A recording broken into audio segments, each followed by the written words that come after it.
We have a CNN exclusive this morning. Remarkable access inside Myanmar, which is in the midst of a bloody military coup. One advocacy group says at least 550 people have been killed in the past 2 months. Protests continue.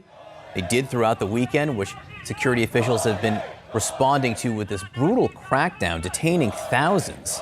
At least 11 people were arrested Friday, minutes after being interviewed by CNN. Our Clarissa Ward joins us now live from Myanmar with the permission of the military, who we do want to note is escorting our team.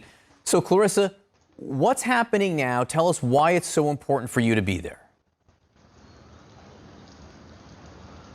Well, as you said, John, 2 months ago, a democratically elected government was overthrown by the military in a coup after the military suffered what can only be described as a humiliating defeat in the elections back in November.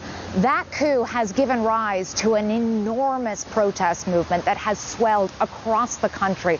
Put simply, the military does not have the support of the people of Myanmar. And as those protests have swelled and people have become more angered about this coup, so too has the violent oppression of that protest movement by the military. As you said, hundreds have been killed, among them dozens of children. We wanted to come here to report on the ground because, simply put, John, no other journalists, international journalists, have been allowed into Myanmar since this coup happened. Now, we came with permission from the military, with all of the complications that entails, but we still felt that it was of vital importance to come here ourselves, to see what was happening, and to confront the people responsible for the violence. And so, Clarissa, I mean, I know all of this is delicate, but since you're under the auspices of the military, are you able to report freely? We had been assured prior to coming here that we would have independence and freedom of movement. We wanted to stay in a hotel in Yangon. That was not allowed. We're staying instead in this military compound. It's completely walled off. We cannot come in and out and move freely. On our first day, we were moving around with a convoy of 6 trucks full of soldiers. In addition to that, we have many minders following our every move.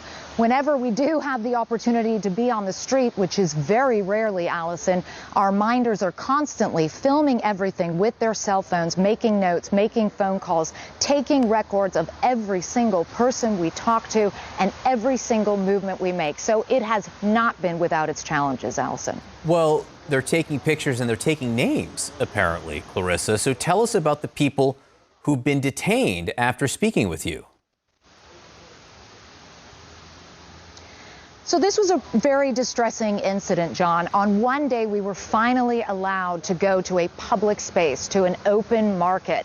And it's important to underscore here that we have not solicited contact with any activists, with anyone who's part of the protest movement, because we know, given the context that we're hearing, just how dangerous that could be. However, when we took our cameras out in this market and started shooting video, people started coming up to us. People started giving the 3-fingered Hunger Games salute that has become the emblem, the symbol of this defiant movement. And they came up and started telling us their stories. They told us they were frightened. They told us there is no peace there.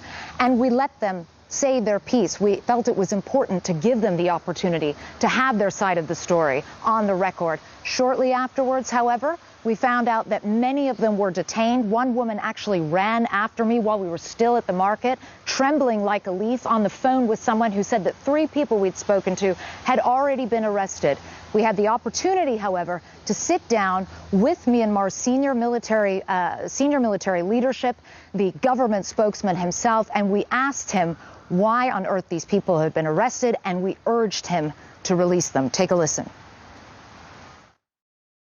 We went to a market in Yangon, and a lot of people approached us because they wanted to talk to us. They wanted to tell their side of the story. We subsequently found out that at least 5 of them were arrested. We have verified this independently. We have seen photographic evidence in some cases to confirm this. Can you please explain why you would be arresting people for talking to us? What possible crime did these people commit? They haven't committed any crime. We saw it on the news yesterday, and I asked how many were arrested. 11 got arrested. The security forces were worried that they would provoke others and start the protest in the market, and that is why they got arrested. However, the government is arranging to release them as soon as possible. We are now very relieved to be able to confirm that at least 8 of those 11 people, and all 8 that CNN knew about, have now been released. And that is really, truly great news. But still, this just gives you such an idea of the situation that these people are confronting here. They can't even say on camera that they're frightened, that they want a better future, that they want democracy without being arrested. That's how threatened the military is by these people and by this enormously popular protest movement. John, Allison? So Clarissa, why does the military want you there, or why have they agreed to allow CNN to be there if they're just going to arrest everybody that you talk to? The military wants to get its side of the story on the record, too, and that's important, and we gave them the opportunity to do that. They see the protest movement as being violent, as being dangerous, as being disruptive to the economy. They say that if people allow the process to play out, that there will be elections again within the next 2 years. They paraded a series of victims before us who told us stories about being threatened by the protesters, humiliated by the protesters. They took us to buildings that they said had been vandalized by the protesters.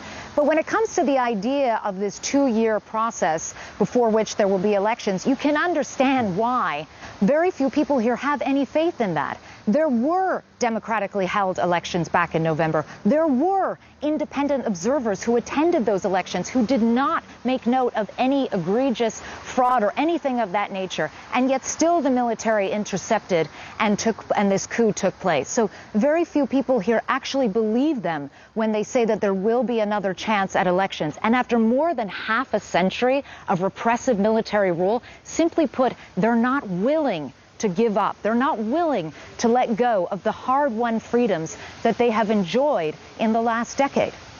Clarissa, do you have a sense if the military regime, their power is coalescing or growing at this point? Where is it on the curve as you look towards these elections, 2 years from now? From what we've seen on the ground, the military does not have anything in the way of strong support from the people. What they do have is sophisticated weaponry. What they do have is a large fighting force. There is no comparison in the scale of what you're seeing from the protesters versus what you're seeing from the military in terms of armaments, in terms of funding. And so the military does have that on its side, and it may well be that brute force wins the day here. What's very concerning to so many people, including the United Nations, who've warned that this could turn into a bloodbath, is that as the protesters become more incensed, as the protest movement becomes more violent, this country could be on course for real civil strife, and nobody wants to see that happen.